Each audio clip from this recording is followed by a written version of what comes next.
In this review of the Nitecore MH12S, we're going to take a look at runtime, build quality, included accessories, and a lot more. The video has chapters, so you're free to skip around, but I recommend watching the whole thing because I go in depth about specific qualities of the light. And here it is, the Nitecore MH12S. This is an evolution of the MH12 and MH12V2. It has a cool white SST40 LED, which produces an impressively bright beam, with only a small amount of tint shift. I asked Nitecore if they planned on making a neutral white model, and unfortunately they said no. Since the light has a smooth reflector, the beam isn't perfectly uniform, but it's pretty good and you won't notice any inconsistencies unless you're pointing at a white wall. Here it is compared to some popular lights.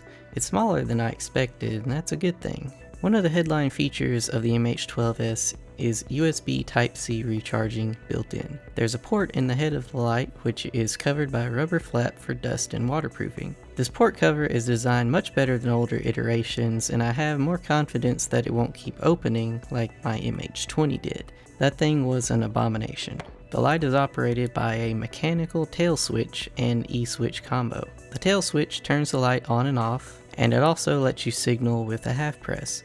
Since the tail switch is mechanical, the light shouldn't have any issues with parasitic drain, which has been an issue with certain Nitecore lights in the past. The tail switch is also really firm, so you're not likely to accidentally press it, and if you want to lock it out, the threads are anodized, so a quarter turn of the tail cap will disable it completely. It's worth noting that the tail switch is very clicky, which can be nice, but it's also pretty loud. As you'll see later in the review, stealth is not something this light does well. The side switch changes modes, and the light has two mode groups that you can choose from, daily and tactical. The daily group has mode memory and 5 brightness levels. If you hold the side button, the blinking modes will start to cycle. Pressing it again will revert to the regular modes. I appreciate how the blinking modes are not a forced part of the regular mode rotation, because the only people who regularly use those are the Nitecore marketing department. If you're feeling tactical, that mode group always starts on turbo or strobe, whichever one you used last, and the modes ramp down instead of up. This group also does away with the 2 extra blinking modes and only leaves strobe. This group would be ideal for something like a security guard, because the light will always start in its highest mode. The side switch also acts as a battery indicator. It'll flash slowly if the battery is around half, and rapidly if it's almost dead. In addition to that, it can read the exact voltage of the battery. Speaking of batteries, now would be a good time to talk about the accessories. The light comes with a chunkster of a battery. It's a 5000 mAh protected 2170 non-proprietary, that's important, Nitecore branded battery. Here's a comparison to an unprotected flat top battery of the same capacity, as well as 2 18650s. It's pretty big. That's what she said! The battery is about the same diameter as a Zebralight SC64. Despite the battery, the light itself is surprisingly compact, not noticeably bigger than I would expect an 18650 version to be. Speaking of 18650s, the MH12S also comes with an adapter which allows it to fit 18650s or CR123A primaries. This is really great for backwards compatibility. You're more likely to have 18650s lying around than 2170s because they are so new. And lithium primaries are more dependable if you're planning on storing it for a long time. I couldn't find anything in the manual about low voltage protection, so I asked Nitecore and they confirmed that it does have it, so at least according to my marketing contact at Nitecore, unprotected cells should be fine. It comes with a charging cable, which is pretty nice, but the most interesting accessory is this plastic holster. At first glance, this just seems like a cheap piece of plastic, but there's some pretty cool stuff going on here. It's designed to go on a belt, and it's also compatible with MOLLE webbing. It lets you do a few things the traditional holster can't do. First of all, the light is designed to protect the port cover. The cover never touches the holster due to the ridge on the head of the light. The ridge also helps to secure the light in the holster. It can also be taken out way faster than a regular holster. And in addition to that, you can use it upside down to put a diffuser on the light and act as a beacon if you need to be seen. This would be great for workplace safety, and with the big battery, a 12-hour shift should be no problem at all. Another super cool thing you can do with this holster is you can tail stand the light, which the raised switch would otherwise prevent. It also comes with a lanyard and a single spare O-ring. As if that's not enough, it also comes with a friction fit clip. It's not a bad clip, but it's just slightly thinner than I'd like, and it doesn't grip really well.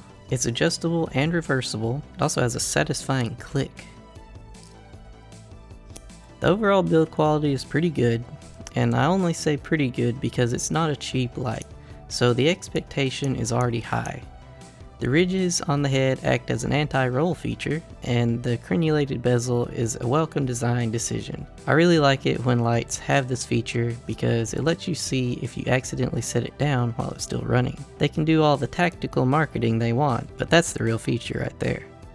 The overall feel at the hand is good, and the slightly rounded off tail cap makes it more comfortable to hold and carry, but the side switch isn't easy to find in the dark. I wish it stayed lit by default like the through night lights do. One way to fix the issue is to use the pocket clip to memorize where the button is, but not everyone wants a clip. Something to note about this light is that the threads on the tail cap are really small, really fine threads, so be careful not to cross thread them. The mode spacing on this light is really good, although I think it has one too many of them. 4 would be plenty. Nitecore's had problems in the past with mode spacing. They would have ultra low and then BAM! Straight into medium with no actual usable low mode. The second brightness level on the MH12S is a really great all-around brightness. By far my biggest gripe with this light is just one of personal preference. There's no shortcut to ultra low from off. Almost every flashlight I own either comes on in its lowest mode every time, or it has a shortcut to get there, regardless of what mode it was in last time. I wish they had buried that voltage indicator a level deeper in the UI and replaced that with a shortcut to ultra low. But runtimes, I hear you ask. Is it any good? Well, yes my friends, it is any good. I tested the turbo runtime, and although it may be hard to see on video, I verified my findings using video scopes while editing. During the first few minutes, there's a steep and visible decline in brightness as the light heats up. From there, there's a steady decline in brightness as the light becomes thermally saturated at 18 minutes. At this point, it's still very usably bright. From there, it keeps going at a stable brightness until the 3-hour mark, where it finally steps down to a medium brightness due to an almost dead battery at 3 hours and 4 minutes. I checked the voltage afterwards and it reads 3 volts, which is basically dead. Throughout the test, I checked in to see how hot it was, and at no point was it too hot to hold. This runtime far exceeded Nitecore's 45-minute ranking for turbo, but that rating is with thermal regulation disabled, and as far as I know, end users can't do that.